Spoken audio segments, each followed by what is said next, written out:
Welcome to Vendetta Sports Media. This is Eight Sided Freaks. Today we have myself and Anthony breaking down some fights. We've got two solid fight cards that were kind of sandwiched in between fight nights as well. Last week was UFC London. Today's Friday. Tomorrow is UFC Mexico City. So those are going to be our focus for today. We're going to do a preview for the top of the card for UFC Mexico City. We'll lead off with that. Then at the end, we'll circle back to last week's fights and talk about the main and co-main event. And obviously, like we usually do, we'll hit on some of the prelims and some of the smaller fights that we don't go into too much detail on. So that is the docket for today, UFC Mexico City and UFC London. We will start at the main event of UFC Mexico City. One of the biggest stars in Mexican MMA, Brandon Moreno, headlining the card against Steve Erceg. This was a late replacement. I have to go back and see Moreno's original opponent, but I know this kind of got all shuffled, and Erceg was not like a week's notice, but he took this about a month ago. So not the original opponent that they had scheduled, but Moreno Erceg is the main event. What do you make of the fight? I actually forgot that it wasn't the original fight. I guess because we've had it for so long, maybe like you said, a month. But I thought this was a great matchup. This is someone Moreno hasn't fought, right? Yep. So I mean, there's not many many of those fights you could do for Moreno where he hasn't fought the guy already. Sometimes 2 or 3 times. So I thought this is just a kind of little. I mean, did that Kayakara championship fight get announced, or we're just assuming that he's probably getting it? Okay. No, it's just kind of an assumption. At least that's kind of been my thought, especially since there's also a similar assumption that it's O'Malley versus Marab. So hmm that kind of takes the double champ stuff out for Pantoja, but nothing official. Okay, so I think this is regardless of significant, especially if there's a title fight lined up already. But I think this is two people that stumbled recently, had a loss in one of their last couple, and haven't fought. And two of the better, more exciting people at this division are in this division. So that was a win-win all around. Yeah, I agree. I am pretty stoked anytime they can find someone Moreno hasn't fought that makes logical sense. Um, so Erceg's a pretty good matchup, and I know I've seen some slight negative reaction towards this because Erceg lost to Pantoja, goes out there, loses again to Kai Kara-France, and people are kind of confused as to why he's getting high-profile fights. But I get that. But at the end of the day, like we just mentioned, there aren't many guys that Moreno hasn't fought. I'd rather see this than, like, for example, the Royval fight again, where he's already fought Kai Kara-France if Kai Kara-France wasn't in the title fight. Manel Kopp is maybe a matchup, but he just fought a different guy. So I'm not mad about it. And after all, he went 48-47 with Pantoja, who everyone views highly at this point. So when you almost beat the champ, I think you get a little bit more leeway than if you're, Kaya Sakara and you go out there and get finished, for example. So I don't hate the Erceg high card placement because now when we look at this fight and we look at how this breaks down, like I think this is a good fight, close fight. Like I think, this is going to be an entertaining one, especially over the course of 5 rounds. This is Mexico City, so the elevation is nuts. It's 7,000 feet and something. That's 2,000 feet higher than Denver. So it is up there, and maybe that has something to maybe that will play a factor in some of these fights, but it is kind of hard to tell beforehand. For example, last time they went, I believe that was Royval and Moreno, and Royval looked pretty good over the course of 5 rounds at elevation. So it's hard to be too, you like to count it in, but you don't want to just assume it's going to play a factor in every single fight when it doesn't. So, long story short, I like the matchup. And as far as the betting odds go, we have Moreno minus 245 as the favorite and Erceg plus 194 as the dog. How do you see the fight itself playing out? Do you like either of the guys? Do you think it's going to be a close fight? What are your thoughts heading in? Um, I don't know because I mean, I'm definitely going Moreno. He's one of my, favorite fighters, especially at that weight class too. Hmm. So I'm definitely, I mean, I'm going him. I believe in the talent skill. I was checking. I guess he's only 31. I just feel like he's getting old, but I think he's just fought so many times and been in so many high-profile fights in his career, especially when he was on that uh, run to the title against Figueiredo, and then even after kind of leaving that title picture, losing the belt, still back to back, just getting killers in there. And then I would say he finally got the. I don't want to call it a step down, but was it Amir Albazi? Was that his last one? Yep. Yeah, He looked great I in don't. that fight. He did, and I don't think Albazi's a top tier at that weight class, so I guess that counts as a step down. But I'm taking because I would take Moreno to beat Erceg. Um, more than not, more times than not. I just maybe worried about the little age, and I guess his last fight was November. Like you said, he looked really good. So that's just my own little um, thinking. You fight so many times for the title. You have that quadrilogy or whatever, and then you lose a couple. And he lost to Royval. Was it a split or unanimous? I think it was I think unanimous, it I was believe. unanimous Yeah. too. So I don't know. That's the only thing, and I'm worried about is maybe he's losing it a little bit, losing a step, if anything. But and then Erceg on the other, he got that title shot at when he was like number 9 ranked or something. So Hmm. such a funny turn of his career. Of there's a chance he loses to Kai Kara like before he gets that title shot, and now he steps up and gets that title shot, and now he's kind of a perennial can fight for a title after one win almost. It seems like with that division. So I do think I'm going to take Moreno striking over Erceg, and I think we've seen Moreno throughout his career can get wins. He's good all around. He can wrestle.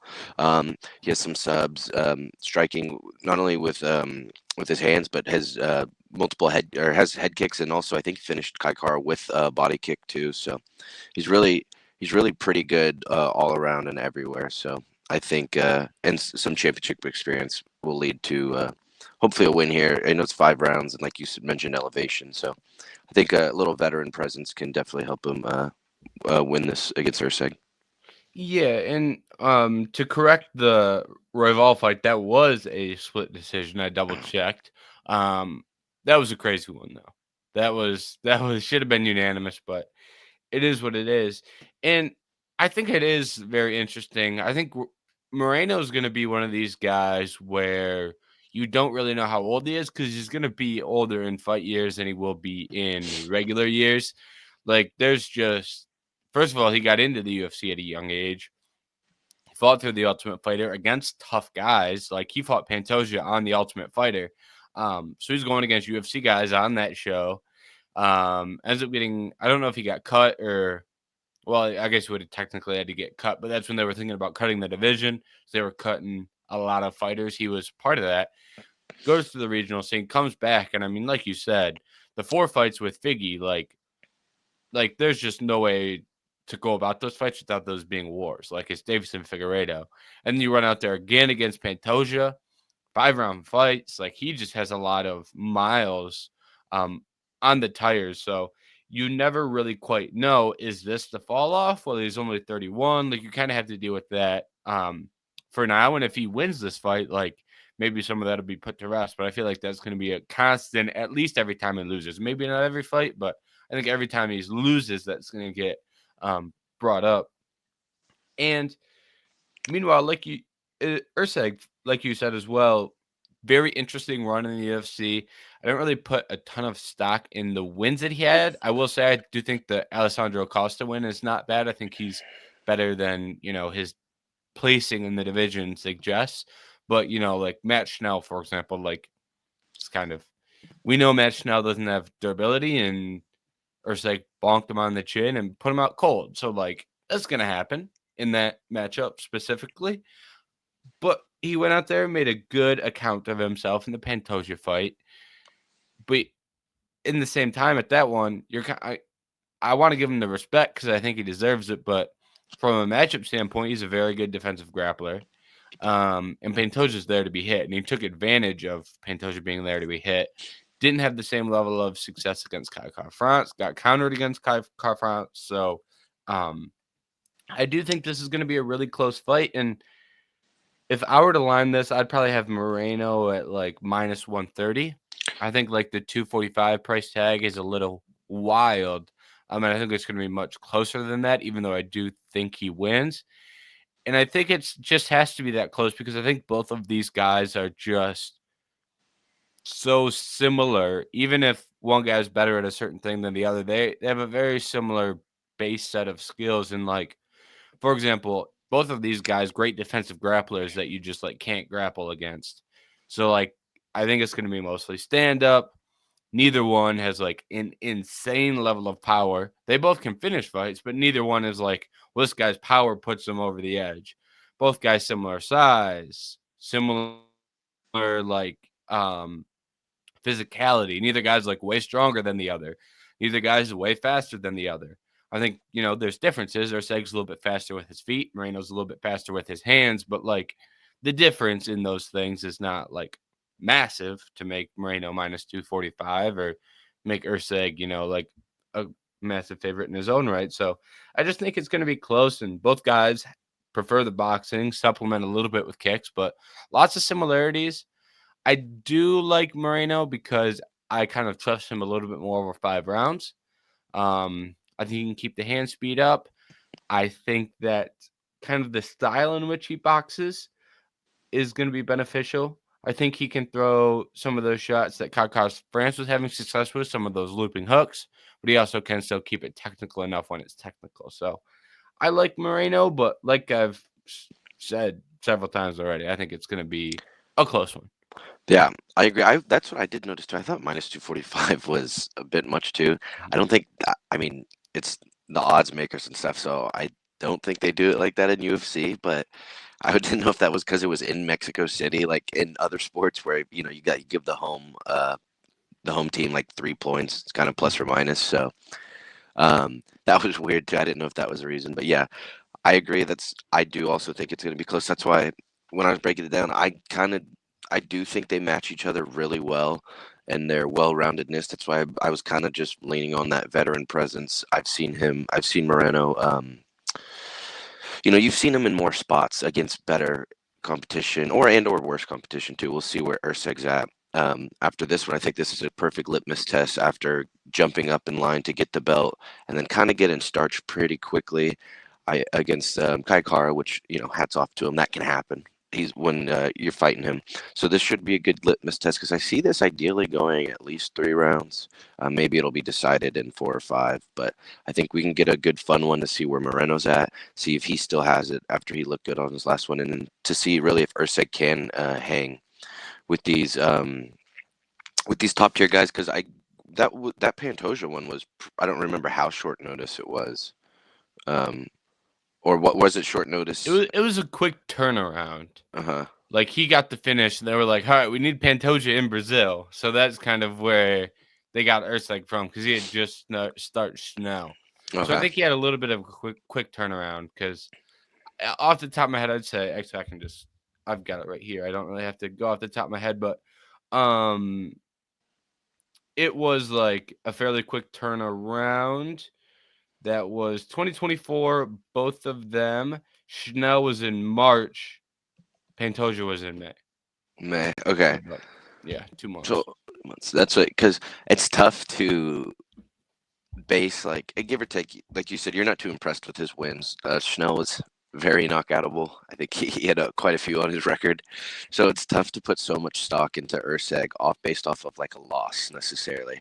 Like, oh, he kind of lost better than some other people have. So that's my one concern about him. So that's why I think this fight is perfect to see. But like you said, both evenly matched, and I'm gonna go with Moreno over 5 rounds. I've seen him do it more. I would trust him to maybe land a counter shot, kind of like Kai Kara did.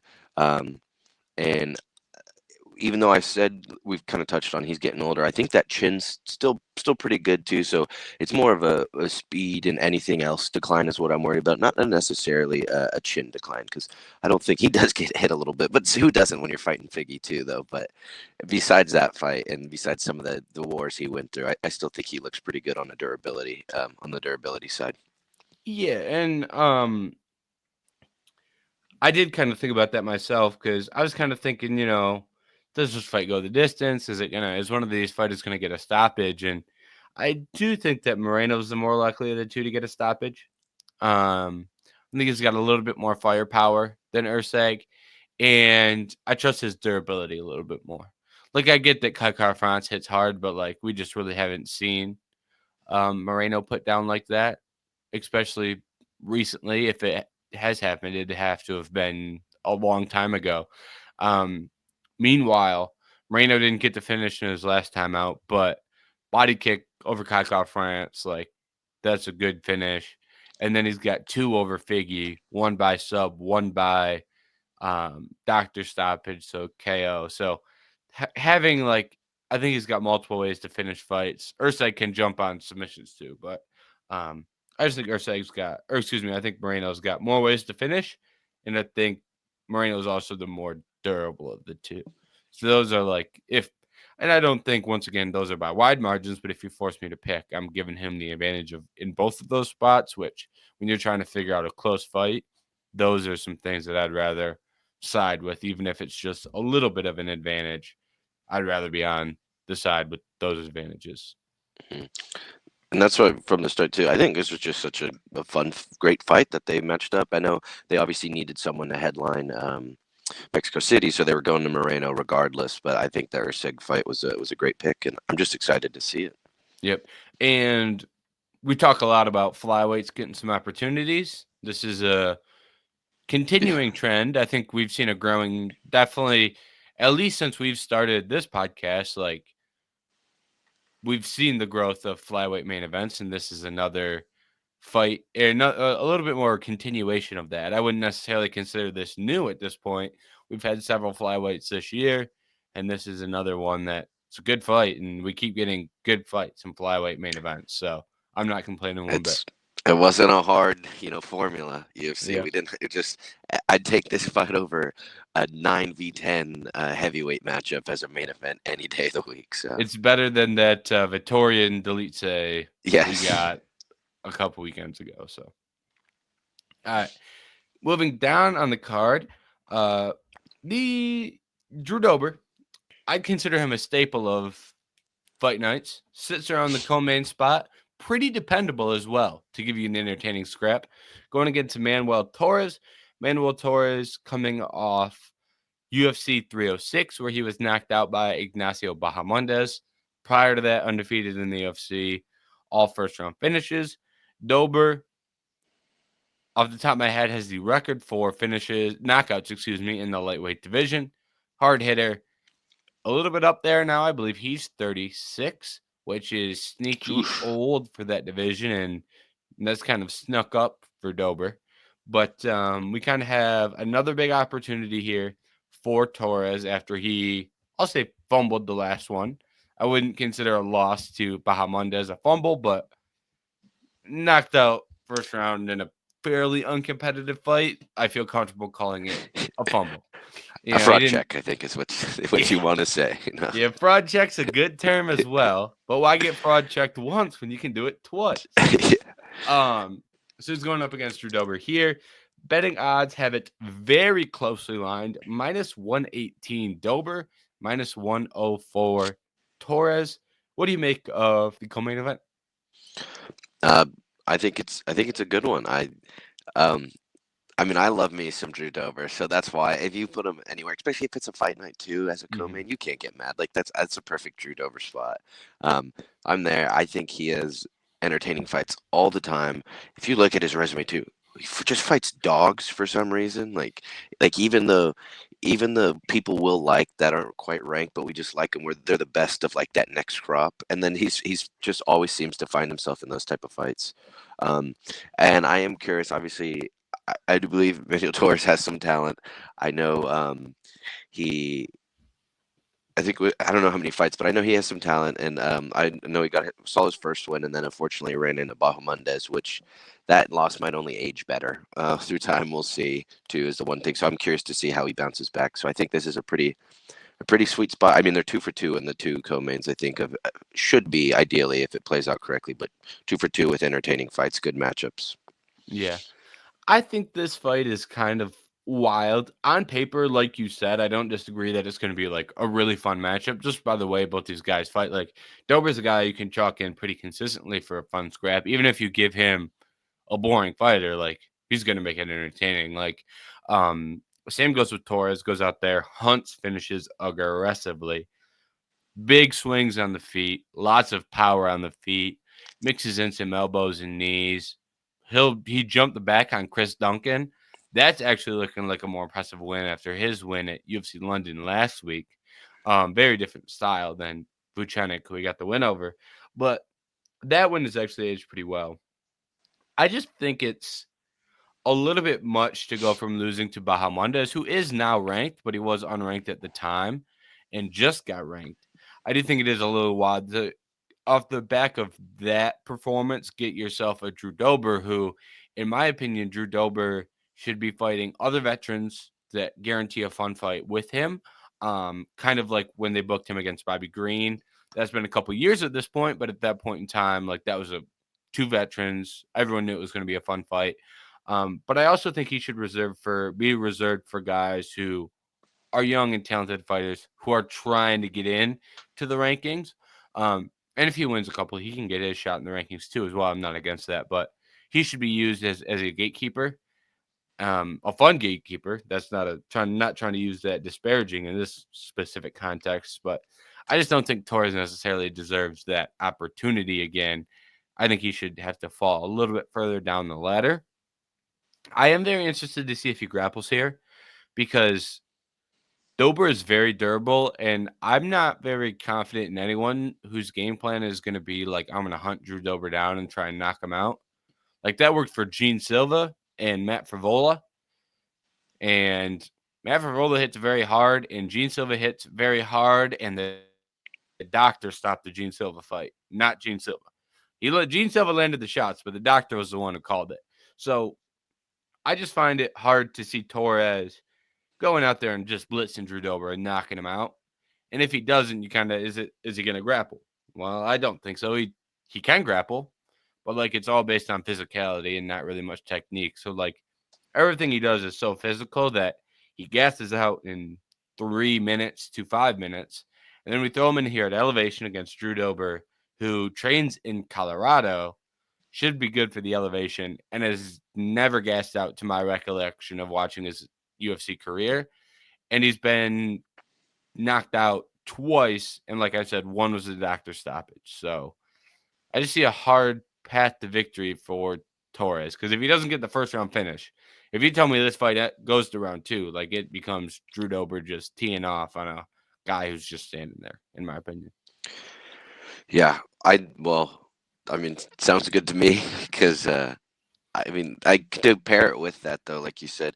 If you look at like Drew Dober's last losses, it's Gene Silva. I think everyone, the hype behind him is real. I think everyone would, say that's a fine loss. Mm-hmm. And then it was Moicano who Who went on grounded him? his, and yeah, that was bad too. I can't remember if that one ended up being a straight unanimous, or I can't remember if Drew Dober won one round, but yeah, he got wet blanketed the whole time. That was a bad one. Um, but still, Moicano has done that too. And I would say, going back to the durability point, Moicano was on a run of finishes there for a little while too. So even at its worst, for how highly touted Moicano's ground and pound game is, um, Dober was able to ride out the storm, and obviously it was a loss, but still a decision loss. And then there's the Matt Frivola loss. So I just think all three of those names, to maybe a little less Frivola still, but that was a pretty crazy knockout. Um, but even just Moicano and Gene Silva, I think it's couple levels above Torres. So, like you brought up the gas tank too. I don't know. I am worried, like you said, sneaky 36, and one of Dober's best things throughout his career has been durability. You can't really rely on that forever, but I don't know if Torres is going to be the one to kind of fully like expose and just and like be the one that cracks Dober's chin necessarily. Um, and then I think Dober's throughout his whole career has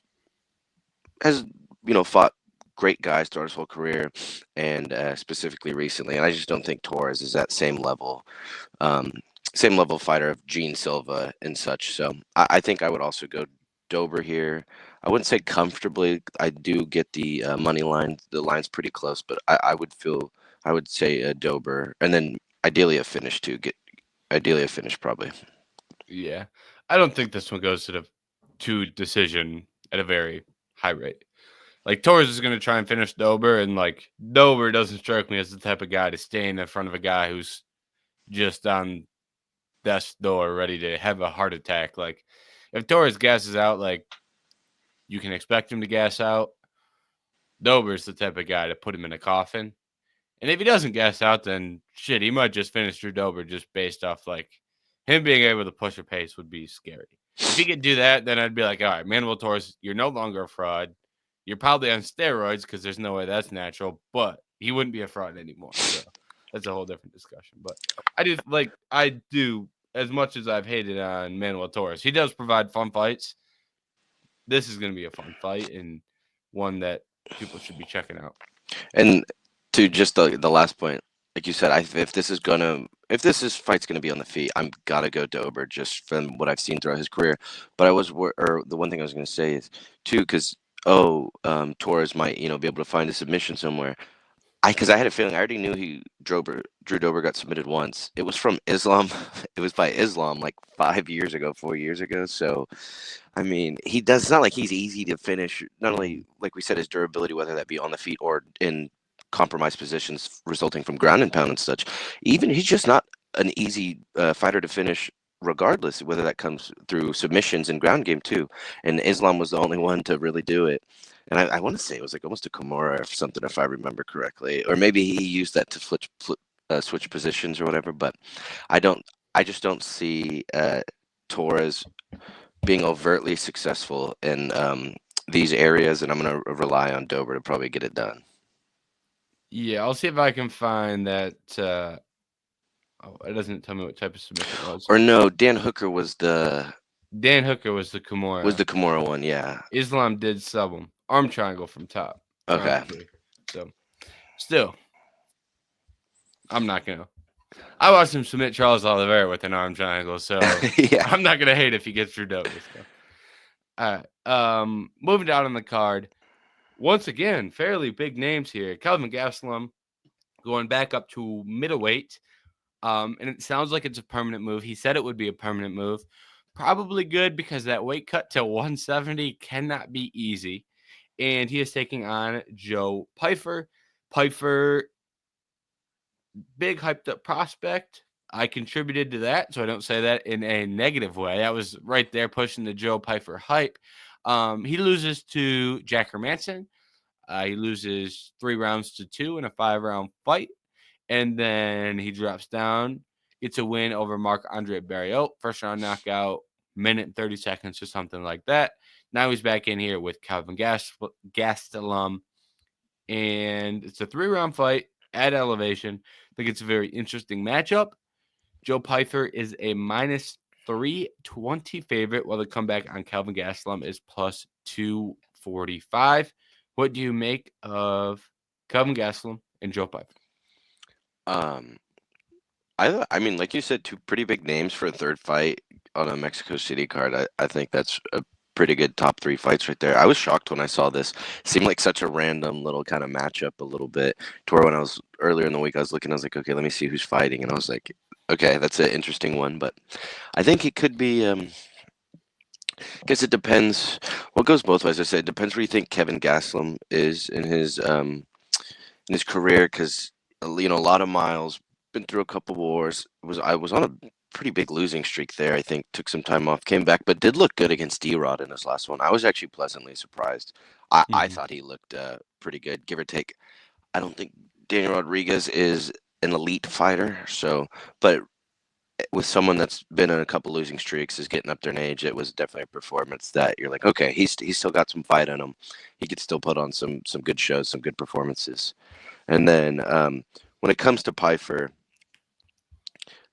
I wanted to see. Yeah, you said bounced back. He got exposed a little bit in that Jack Hermanson fight, but I think as much as I don't think Hermanson's top tier fighter anymore, I think people forget he can.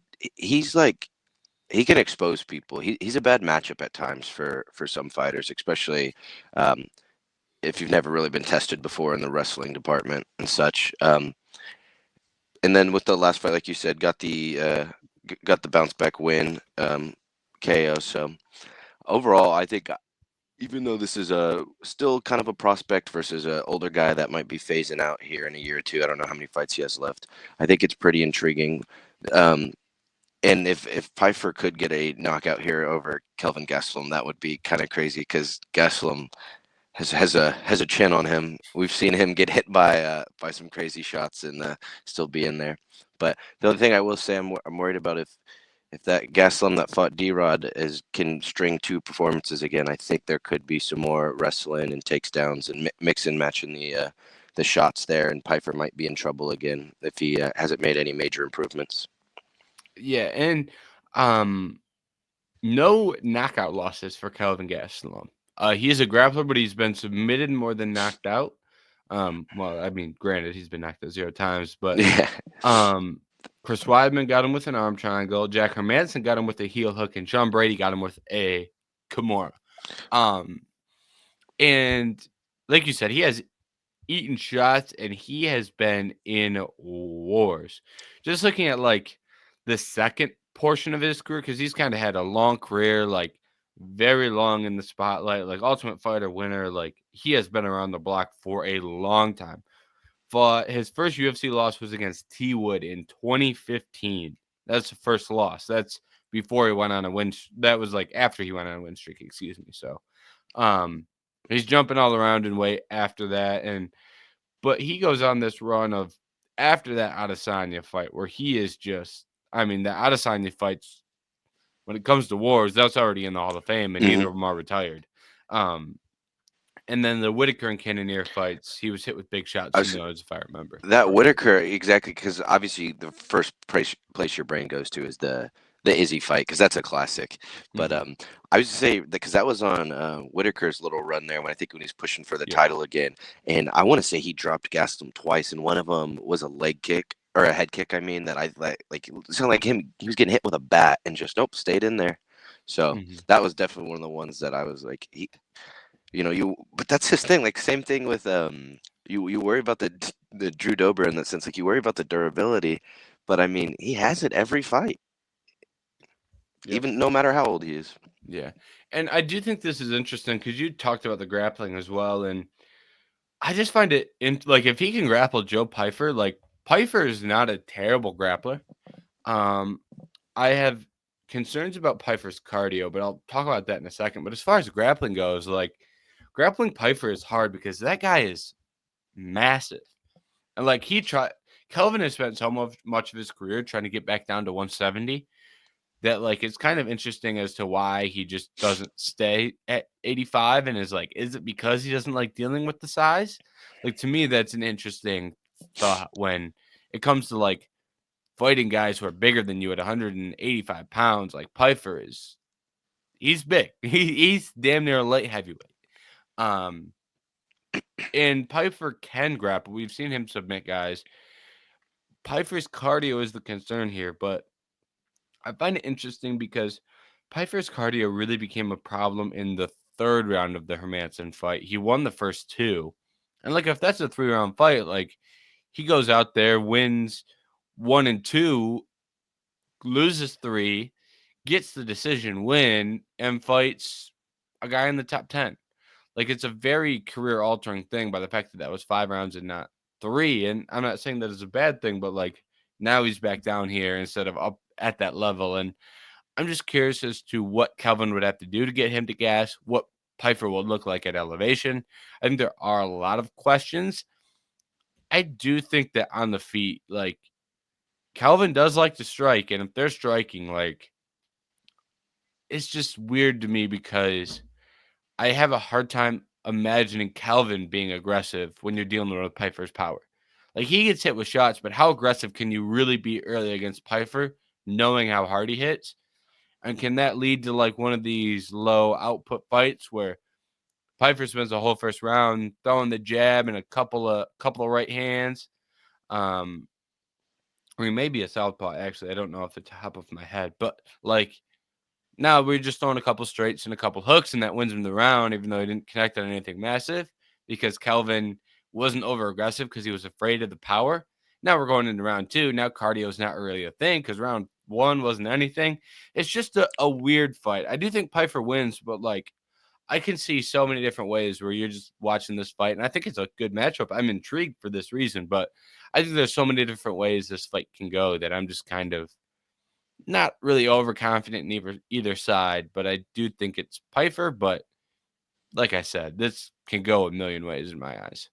I wondered too, because now that you were explaining that fight, I do remember it kind of snowballed for the Pyfer Hermanson one, and he just towards the fourth and fifth, it just got out of hand. But maybe was it a lot of cage control then? Because it's Hermanson's only 1 for 2 on takedowns in the fight. So A lot of leg kicks, if I remember correctly. Leg okay, kicks and jabs, I believe, are the big thing. hmm And I believe Pyfer, I think he got his eye busted up or something. And then from there, it started to snowball, or like he couldn't really see. uh-huh, And then he started to get tired. And then once you can't really see and you're tired and you get hit with 4 leg kicks and you're like, I got to check this next leg kick. And you get hit with a jab. He just kind of got put in a spin cycle at one point where like yeah. he didn't really have a chance. And like you said, that's a great example of a fight where it just snowballs bad. So That's why I do think. I mean, yes, the size difference is crazy because I mean Kelvin's small to normal people too. Now he's fighting, Pyfer, but I do think in line with you as much as I would kind of want to take the Gastelum pick here. I just think it would be a great 2 wins back to back. I just think Kelvin would have to look really good to get a win here, and it's someone that we've seen throughout his career struggles from time to time putting multiple good performances back to back, whether that be dropping a couple fights here and there against lesser ranked guys, in my opinion, that he's fought. But to where I think Pyfer would give or take it without him completely gassing out, and maybe it's snowballing again, round 2 or 3. But it only being 3 rounds, I think it benefits him, and I think I think Gastelum would have to fight a pretty perfect fight here to win by decision too, because I just don't know if Gastelum's really necessarily landing that knockout punch on Pyfer compared to I think uh, Pyfer could get the jab going, take advantage of the size difference of the length, and then he still has that power to always in his back pocket to like we said, it's going to be tough to finish Gastelum, but I think if you can score a knockdown, there goes the round right there, and that's all you need in one of these type fights. So I would lean Pyfer, assuming assuming Gastelum just does it, because a perfect fight in my head too from Gastelum would have to be a mix of the wrestling with the striking and stuff, and that would be a decent amount of control time. And I just don't know if that I'd see that here. yeah. I will say if either of these guys, I think there's ways. I'm not saying the winner is automatically is going to look great or anything. Like that's not always the case. But if the winner of this fight is able to turn in like an impressive performance, I'd be like very interested moving forward. Like if Pyfer, he doesn't even have to get the knockout, but like if he's landing big shots, doesn't show as much cardio concern as you'd think, or like if Gastelum is landing takedowns and he's really throwing the combos on the feet, like I think there's routes for both guys to kind of look impressive, and I'm interested to see if one of those guys can get off one of those performances because they're both 1-1 in the last two. Like if you look at it in a very small window, like if you're able to get that second win off the back to back, I'd have to assume the winner's close to the rankings, if not getting a ranked fight. Like very interested to see this fight, see how both guys look. Like I think there's a lot of intrigue here, even if it's not like a strong take on the outcome.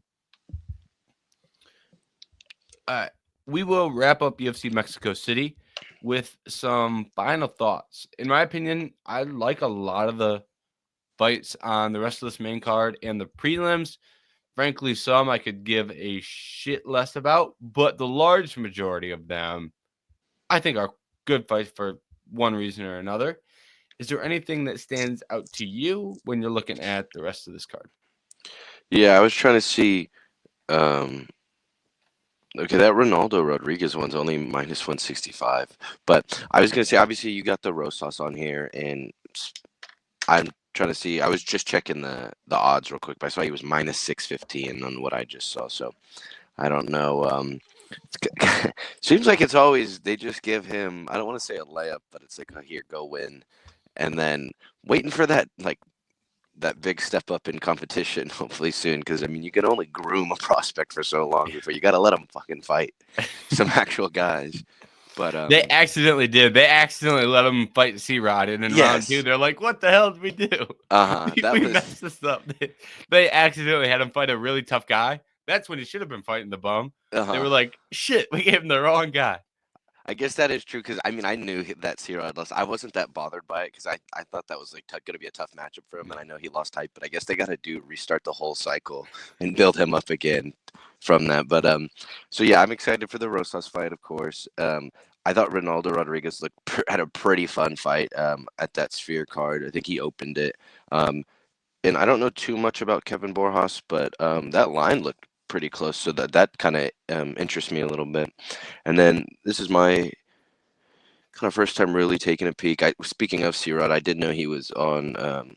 He's on this card, and if you got to have one woman fight on. Lupi Godinez isn't a horrible pick, so I didn't mind that. And then I was kind of excited. Austin Hubbard's on here, who I don't mind. He's been on Tough too. If people have seen him that season. I think that was like the veterans versus something seasons. Yeah, veteran versus prospects. And it was Prospect. Connor versus Chandler. So and then I didn't know they were. This was the main event of the prelims, but I think the CJ Vergara Edgar Chairez fight is a pretty good one. I actually like Chairez. I think he's looked good in his last couple. Had an entertaining one. So overall, not a whole lot on the prelims, but there's a couple gems, and I just think mostly they kind of just loaded the main. Besides those 3 fights we talked about on the main card, and then they just kind of cherry picked their stars a little bit, or their Mexican people that can get hype behind. Yeah, I would love to switch this card around a little bit and move David Martinez and Simon Oliveira to the prelims and bring C-Rod and Macaez Acosta up to the main card. That's a kind of bewildering bout order to me. Martinez looked good on contenders, but like not the level of good that makes me like, oh my God, this guy is going to be the next big thing. Like, it's a little ridiculous having him that high up on the card when C-Rod is like consistently beating guys and like winning big fights and performing well. And Costa, I mean, he has impressed me. I think Costa and Rodriguez are both guys who are going to be in the UFC for a minute and win a good amount of fights for both of them, both younger as well.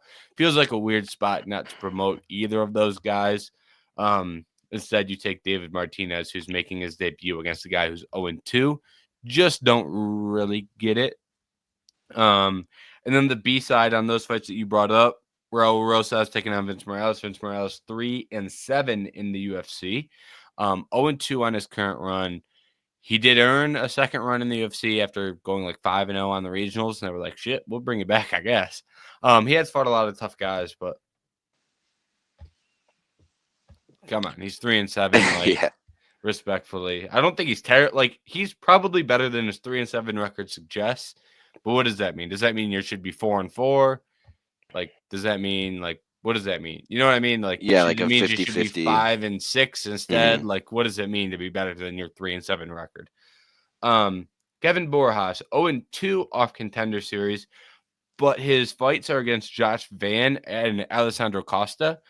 People know how much we talk about Van, and Alessandro Costa is a guy I complimented earlier for Erceg beating. Like, Erceg beat him, and I probably think that's Erceg's best win in the UFC. So Kevin Borjas lost to him, and it's a pretty bad matchup because Borjas can't really grapple at all. And he's like 23, but he can box his ass off. And against Ronaldo Rodriguez, like, makes it a pretty fun matchup. I think that's going to be a fun one. And then Jose Daniel Medina versus Ateba Gautier. Um, this will be Gautier's first fight in the UFC, Medina's second fight in the UFC. Medina's first fight in the UFC was the funniest fight of all time, where he's just getting hit. He's just standing there eating shots, and then he'd eat a kick to the head and laugh and like shake his fingers, like, "Oh, you're not gonna knock me out." He has zero offense at all, but it's like a game of like how hard can you hit this guy and see him not fall. And they booked him against a guy who is just built out of stone and hits hard as shit. Like on Contenders, he had a competitive first round with the guy, hit the guy in the head once, and the guy like quit. Like he didn't even knock him out. He was just like, nah, I'm not dealing with that again. So they took like the both opposite sides of the spectrum, and now this is going to be Jose Medina is going to go get hit by one of the scariest looking individuals you've ever seen, and then Medina's either fall or he's going to not. And Ateba Gautier is either going to gas out at elevation against this guy or he's not. And it's probably going to be comedy. If you want very highly technical things, that is not the fight for you. But if you want to laugh at a guy, also Daniel Medina, I believe, is literally a Bolivian taxi driver. Like before he was a UFC fighter, he was driving the taxi cab in Brazil or in Bolivia. Not a joke. Very seriously. You've He sold me called on these. this fight. I'm Yeah, I'm already there. I kind of yeah, want to he see what is happens. and it's after the C-Rod fight, so it's going to be Uh, like highly technical featherweights into like I don't even know what the fuck to call it. We'll probably never see another fight like this. This is stuff the Romans would book in the Coliseum yeah. just for laughs. So, I am quite excited for that. Is it a good fight? Not really, but it's gonna be a good fight if that makes sense. So, Mhm. but overall, I actually am very excited about this card for Fight Night card. I think it's pretty good quality, and I don't have complaints aside from the small bout order stuff that I will always complain about. They'll never get a bout order right. No. Like I'll always complain about it. Well, they can barely get the fights right, so you can't ask them to get. They Yeah. can barely. Yeah. If you're giving me enough good fights, like I'll look past the bout order Mhm. issues. So Like, if I'm just happy they started to do better on main events, because yeah, nothing was worse than horrendous main events and then the bout order being awful on top of that. yeah, yep, I agree. Um, let's switch over to UFC London. We will hit the main event first.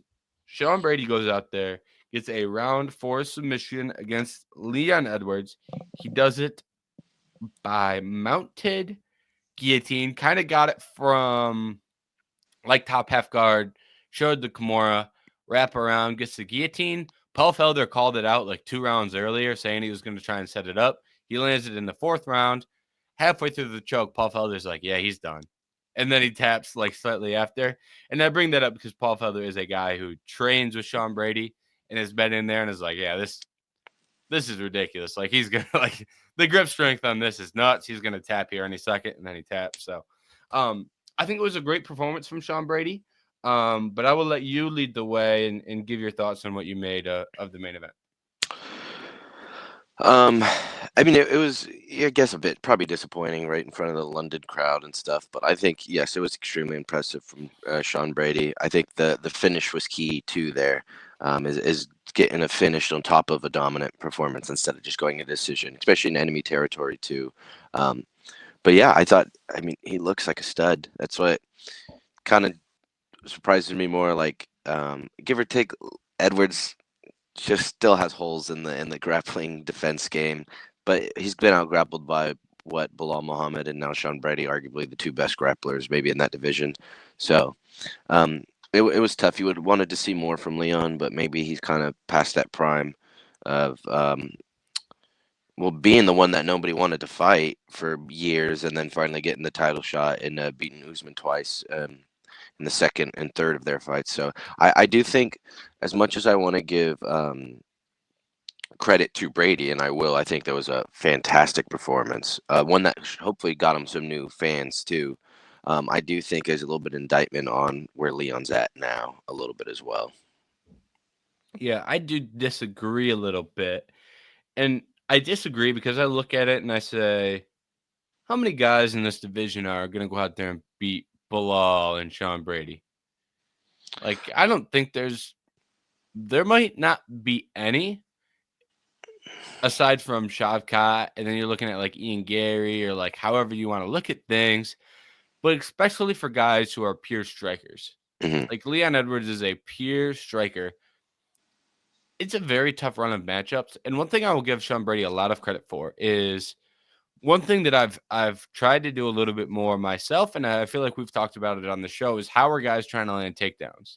We talked about this with Pereira and Magomed Ankalaev. Magomed Ankalaev was going for a lot of upper body stuff, and that's how Pereira was able to stop those takedowns. Well, when you look at how Usman and Covington were trying to land takedowns, they're trying to do the 2019 get you to the fence, lock my hands under your butt, drop you. And Edwards is great at defending those types of takedowns. Meanwhile, Bilal goes out there, shoots a little bit more lower body style, gets a little bit lower. He's going for single legs. He's going for high crotches. Sean Brady goes out there in the second round, shoots a blast double. He goes out there, gets much deeper on a shot when he is up against the fence and lands a takedown that way. So I give him a lot of credit for how he approached landing takedowns because a lot of guys just go, well, I can take him down. Like Covington's just like, oh, I'll take him down. And then it's like they don't know how they don't have enough trust in their hands to close the distance. Sean Brady was willing to throw his hands to set things up. So was Bilal. And then when he did set things up, he was going for the right style of takedowns.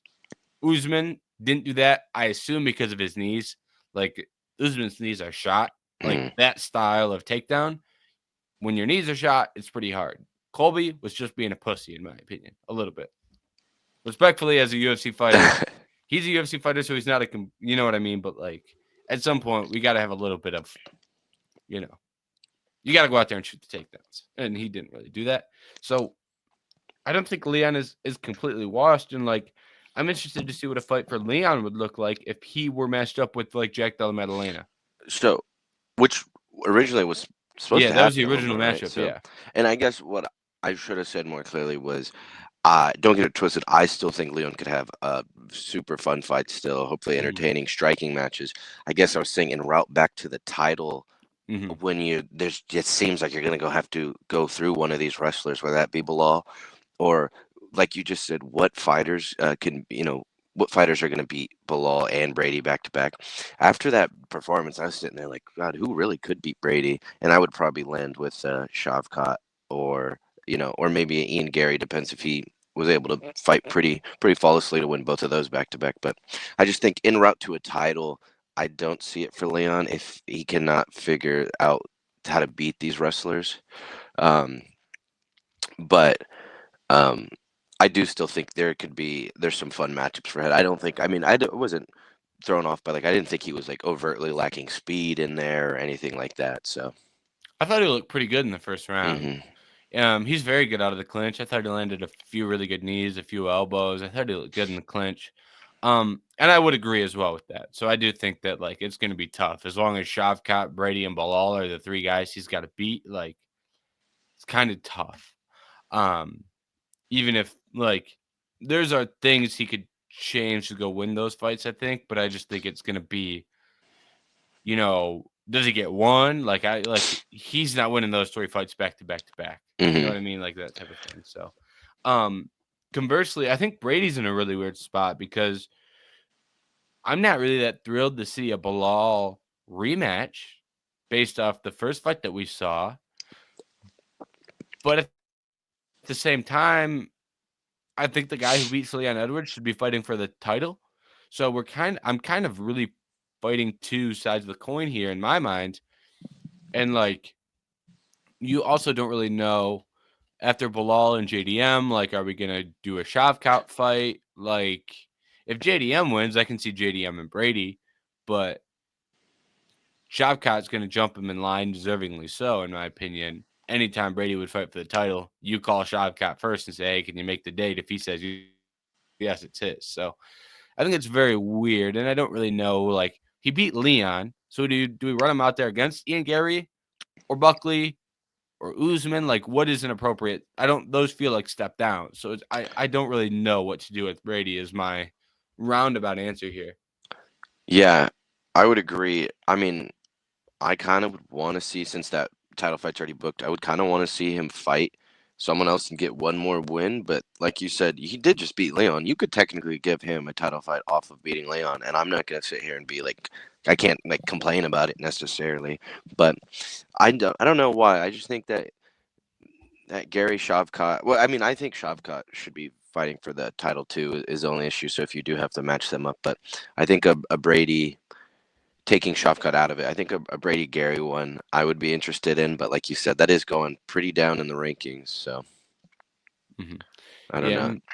maybe there's a world where like Protez knocks out Jeff Neal, and they're just like, let's run it. Like, let's run Protez all the way up the rankings. And I think that's like, as far as Protez goes, that's probably the worst possible matchup I you was could just gonna give say him. that might not be good for him though. But Yeah. yeah.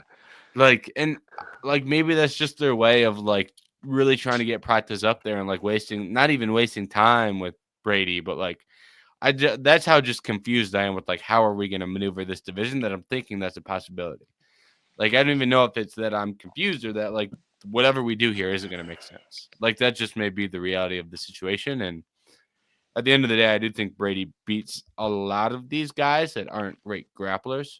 Mm. I, Not even great grapplers, but like it's going to take an elite defensive grappler like Bilal Muhammad. Like that in hindsight, that's probably the toughest matchup for him. And if JDM were to fight if Brady were to fight your JDMs, your Ian Garys, not Shavkat. I think Shavkat probably beats him, but like a lot of these guys, he would submit Colby, who's a grappler, in my opinion. So like I just think a lot of these matchups favor Sean Brady. mhm. I think Gary's cage control and ability to keep the distance and stuff makes that a little bit intriguing for me. Mm-hmm. Um, and I don't. I would actually Buckley fight's kind of seems intriguing because Interesting. he's been having a lot more success with his offensive wrestling, mixing it up. So I'd be curious to see if Buckley can stop the takedowns at all. I wouldn't say probably. He probably would have to wrestle less because you don't want to even go there with Brady. So that would also just be curious, or if Brady kind of just controls him the whole time Mm-hmm. and steamrolls him. But To your point on that real quick, Buckley is like when you're talking physicality, like Brady's like top tier strength inside and like physical strength for that division. Buckley is like the one guy who you're like, I don't know who's stronger. Like those two mhm. guys, like as far as that goes, I think that also adds a level of intrigue there. And I think, and two, that's what I say.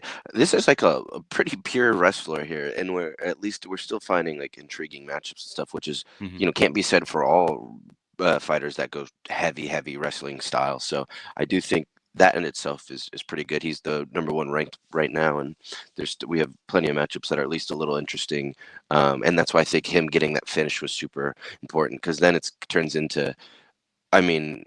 Moicano started getting finishes too, but it turns into like a decision-heavy wrestling style, which is maybe not the most entertaining. But Yes, and I do agree with what you said about getting the finish, and I think that's something Sean Brady deserves a lot of credit for because that's not just this one.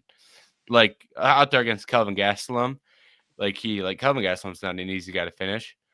He wasn't able to get Brady out of there, but like he landed a ton of strikes, and he wasn't able to he wasn't able to get Burns out of there. He yeah. landed a ton of strikes against Burns, and that's a tougher fight for him to finish because he isn't a elite striker.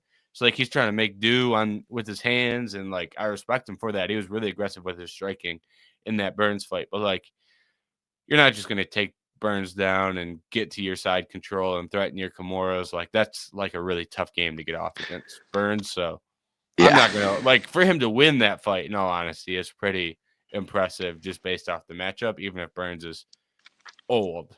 hmm Um, but yeah, I think he's been doing great in that regard, which helps his case a lot. All right, co-main event: Jan Blachowicz versus Carlos Ulberg. This ended up being a razor thin fight, and I do want to I was wrong on Jan here. I thought we were getting 42-year-old double shoulder surgery, just like we're gonna run out there and get him killed. Like I thought this had to me had the writing on the wall of like, oh, this is gonna go bad, and it didn't. You can make the argument he won the fight. Like I think it was a close fight. I wouldn't scream robbery, but if someone told me they scored it 3 rounds to 2 for Jan Blachowicz, I'd see their point. Um, I personally wasn't scoring this live as I watched it. Come to find out, I should have been. Yeah. So credit to Jan for that. But, I thought Jan looked good, and Ulberg did his things. Like, he was throwing his jab, doing his movement while Jan was pressuring. I don't even know how I would have scored it. Somehow I'm impressed with Jan and not impressed with Ulberg. It's a weird little dynamic here. But yeah, that's kind of I don't really have strong opinions on this fight. I would have liked to see a little more from Ulberg, and like for Jan not to be completely washed. I am, he's back at a point for me where I think he can compete with some of these guys at the top of this weight class. And I don't know how long that lasts for, but like the fact that I can say that right now is, to me, a better outcome than I thought we were going to get just from Jan's viewpoint of things. And I was with you there. I definitely, you influenced me a little bit. I was like, I thought everything you said was going to ring true too, with the double shoulder surgeries, and everything, and then the big time off and stuff.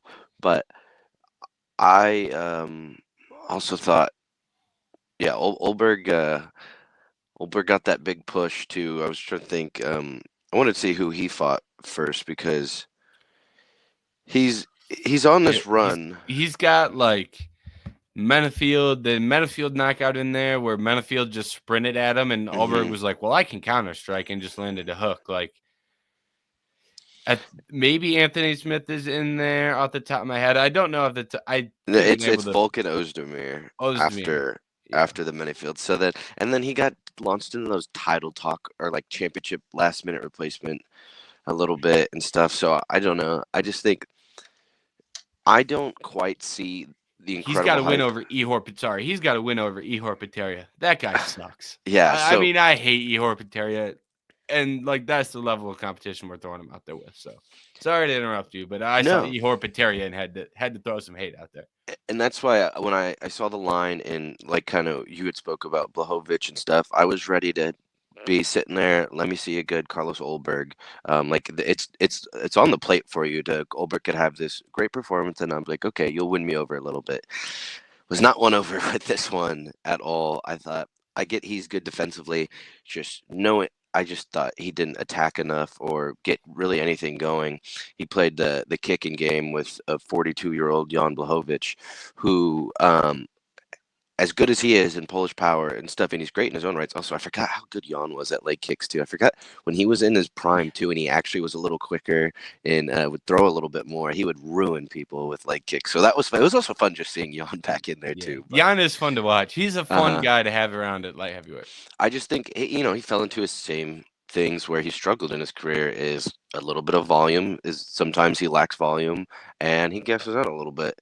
And so, especially those later rounds, he, like a lot of fighters too, but those later rounds he tails off a little bit because how good he might look in the first. And I just think Ulberg did not throw enough at all and seemed. I don't want to say gun shy because he definitely was throwing, but I think you got to be more aggressive against a 42-year-old Jan Blachowicz when you have this hype around you and you want to fight for the title. I got to start seeing some stuff happen in the octagon that I think warrants you being a top name. Yeah. Not just winning these, he give or take, he is winning these fights, but to start calling like title shots and stuff and to truly be in that picture, I want to see definitive stamped wins. Yeah. And his call-outs sucked. Like, first of all, you didn't earn a title fight. Second of all, like, nothing about his performance suggested he should jump a Yuri Prochazka or Alex Pereira, whoever we want to give the shot to. I don't even care who the UFC decides. You got to jump both of them, and he jumped neither of them. Now we're calling title fights, and you don't even have a cool call-out. Like, you didn't even say Magomed Ankalaev's name. Like, everyone gets up there, I want to fight for the title. Of course you do. Can we add anything after that, please? So does everyone on the roster. Yeah.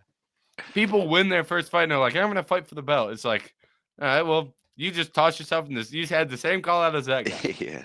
Like, someone will win on the prelims tomorrow and will be like, the belt, I will get the belt. It's like, oh, great. This one again. But I think what it is with Ulberg is his aggressiveness isn't always with the hand, or his lack of aggressiveness isn't always with the hands because he's so willing to counter. But his movement is always backwards and circling. It's a more passive approach. And when he sits down to throw, he's just throwing that hook, and now he's right back to it. So he throws that counter hook, but you really don't see him that often on the front foot pressuring somebody into and creating exchanges. And when he is going first, it's one shot. It's not, let me sit down on a 1-2 even, let alone add a three-piece combo or anything like that. And I think that's where a lot of this frustration comes from. And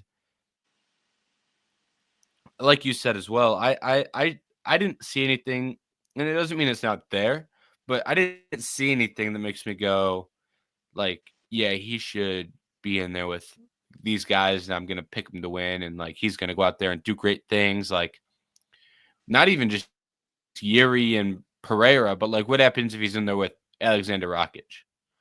Like that guy can play the game right with you. Hmm. What happens if he's in there with, Probably a little better. yeah, exactly. If he's in there with Jamal Hill and or Khalil Roundtree, those guys are fighting based on where he's at. If he gets either of those guys, it'll probably be the winner. Like Jamal's going to be, maybe he can counter Jamal, but like Jamal's going to be in his face trying to knock him out. Um, Roundtree's quick and can kind of play that movement game a little bit. Like I don't even know if it's a matchup things, but like if you tell me like it's round 5 of a championship fight, both guys are hurt and gassed, who do you believe to go win the fight? Like, who's going to go out there and win it? And you give me Carlos Ulberg or literally any other name in like the top 5 or 10, I'm going to pick the other name. Like, who's going to seriously put it on the line? Or like, who do you think would quit first in a fight? Ulberg or any Yep, other guy? I'm going to pick that's Ulberg to be the guy who quits first. And that mm, is bad vibes. I don't like being able to he. say that. Yeah, I agree. He fights like he'd be content with losing a split decision. Hmm. And like you're saying in the title fights, you don't want to kind of that's not a good thing. Give or take, I mean, it's he can turn it around with his next performance. And I will say to your point too, I mean he's 6'4", 77-inch reach, so he threw 150 strikes. Although I would like to see how many leg strikes those were if I had the full numbers. But so I mean, it's I guess while I said lack of aggression, I mean he definitely threw for sure. There were strikes being thrown throughout those 3 rounds, but I think what you said is true. It's he's out of danger while taking those big like his big wrists, or he's throwing those haymakers, but he's so far back and like you said, moving backwards, always circling. He's not really in the fire, so I think that's too where I think the lack of aggression maybe does stem from, or my perception of the lack of aggression. Yeah, and it's weird. Like sometimes the numbers don't necessarily tell you what the eye is telling you, and like I think that holds true with Ulberg. Like the stats can tell you he threw 157. How many of that 157 were thrown with like knockout intention? Hmm. It's not a high percentage of that number. Um, 55 of them were leg kicks, so there's that. 15 were to the body, so it's 87 headshots. He landed 19 of those 87 headshots. He goes 50 of 55 on leg, so or leg maybe, yeah, leg would be leg kicks because they've got body in there. So like Hmm. it's just it's a and meanwhile, would you have guessed that Ulberg was the one landing more leg kicks? Jan did more damage to the leg in Hmm. that fight. So Also, it's a when they very got close weird. too, when they got close and had those couple tight exchanges, there was about one, maybe two around. I thought Jan won the majority of those too. So. Hmm. I agree. And Jan isn't a guy who gives off great body language for the judges either. Just because he's a little stiff, he kind of plods around a little bit and he gets off balance. When getting off balance is like horrible for the judges. Like they'll just see somebody off balance who'll be like, "Oh, someone landed a big punch." Big punch. It's like, no, he's 42 and just kind of slips a little bit. Yeah. Like he's just kind of stumbling around in there. It's not really, Ulberg's blasting him with the counter hook, but yeah. So I'm glad that we kind of share the same opinion on Ulberg because I didn't really know like, is this going to be a ridiculous thing that I have to say here? Like I didn't really know how to phrase it either. So I'm glad we got to the bottom of that one. All right, we'll end the episode with some final thoughts for UFC London. Um, I can start us. Oh, here goes my pen. I can start us off on this one. I do not have a ton. I do not think this card from I don't even hate like the matchups, but I don't think it really panned out as well as I would have expected. I think the Nathaniel Wood Morgan Charrier fight was a fight I was really looking forward to, and it just didn't really pan out. To me, that was Wood won an early exchange, landed a shot, dropped Charrier, then Charrier for 2 rounds concussed, and Wood didn't take advantage of that. And it's you had those fights. I thought Chris Duncan looked good with his submission win. I thought Alexa Tainara looked fine, and I think Molly McCann probably made a good decision to retire. So, Leonard Kavanaugh also looked good against Felipe Dos Santos. So those are kind of some of the fights that I thought were good. That Kavanaugh Dos Santos fight was one of the better fights of the night, and think it was a good one. And shout out Kavanaugh for getting the win in that one. I think to your point, I just did it. I think there's 13 fights, 4 submissions, no knockouts. So a lot of decisions and no knockouts. Obviously, I imagine that's not what they had in mind when they wanted to go to London and do it in front of the UK crowd. So that is tough. And then the 2 fights I was going to say, that Gunnar Nelson, Kevin Holland one, I think I even texted you before the picks. I knew that was a toss-up. I'd say, I mean, should be a Gunnar Nelson win, but it's just a weird one that Kevin Holland will win and then it'll give him like 3 more fights that he can lose. So, um, I kind of thought Kevin did better than I expected in it. mm-hmm. I thought Kevin cared in there. I thought he tried in there. Thought he put in the effort. He was at 170 pounds. Like, win or lose, that's the stuff I want to see from Kevin. Just those list of things. He cared. He tried. He was at 170 pounds. I don't need to see him at 85 ever. I thought it was a good performance. I thought Gunnar Nelson looked good. I remember he's fun to watch, I think, in there, and give or take the long break. Also should have been knocked out, by the way, after that first round. That fight shouldn't have kept going. But speaking of fighting concussed, Gunnar was out there. He didn't know where the hell he was. No, I don't. He said something crazy on the stool too at one point. I can't remember now what he said, but it didn't look good. Also, I thought it was funny that he for an old man. How old is he again? He's I can't check now. But he was like one arm curling Kevin's whole body. I thought that was a little funny one too. It was a good fight overall. And then the last thing I would say, you covered it a little bit, but that Vucenic Chris Duncan fight, good win from Chris Duncan. He looked kind of manhandling out there. Looked like he was dominating a little bit on the ground. However, correct me if I'm wrong. Maybe you saw it a little different. That's fine. I totally saw Vucenic. I thought that fight, he was about to win on the feet. If that fight went to at the rest of the second round and into the third round, I thought he was turning the tides and was landing way cleaner, way better, more often, and then decided to do a shot from 15 feet out and then got manhandled on the ground again. So that annoyed me. Yeah, and I do agree with that. And it's weird because Vucenic is the grappler in the matchup. Like, that's what I was told. A better grappler, and he has like legit submission skills. I swear he's good at grappling. I've watched. I swear he's good at grappling, but he very recent move up to 55. So a lot of his grappling skills that he has shown on tape were at 145 pounds, and the pure physicality difference between what he was able to do at 45 and 55. I don't think it was a skill thing. I would think it was pure physicality. But the inverse is you get a little bit quicker. He started to land a little bit more on the feet than I think he expected. Next thing you know, now he's grappling again. Now he gets choked out. So I do agree with what you said.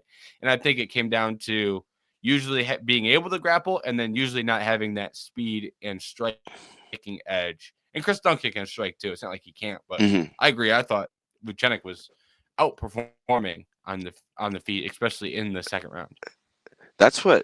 Yeah, exactly. And that perfectly makes sense because that was really my first introduction into him. So I was ready to see that, like, the grappling I've been hearing about, but I didn't think it was like a talent disparity in the grappling. I think genuinely he was getting manhandled. Like it was just a difference in physicality, like you said.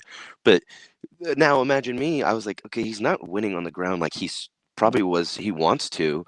And now in the second round, I started to see him like really start landing some clean combos, techniques. I think it was on the jab. So I was pleasantly surprised. I was like, dude, I think he's really about to win this on the feet. And I think he can maybe even score a knockout if this goes, into round 3 or such. And then, then all that type that excitement was derailed for he shot from so far out, such a bad takedown, and then got subbed. So, but I'm interested to watch both of their next fights. I thought Chris Duncan, even though I thought he was starting to lose the exchanges, looked really good as well. So Yeah, I agree. And I know that Chris Duncan trains at ATA or ATT. Hey, and commentary team. Do we have to shout out do we have to shout out Dustin Poirier every time someone has a guillotine? oh my Dustin god, I Poirier's know. got 0 career guillotine wins. Enough. Chris Duncan had more in that fight than Dustin Poirier did his whole career. So we don't even have to bring it up. One last fight. Sean Abana versus Puja Tomar.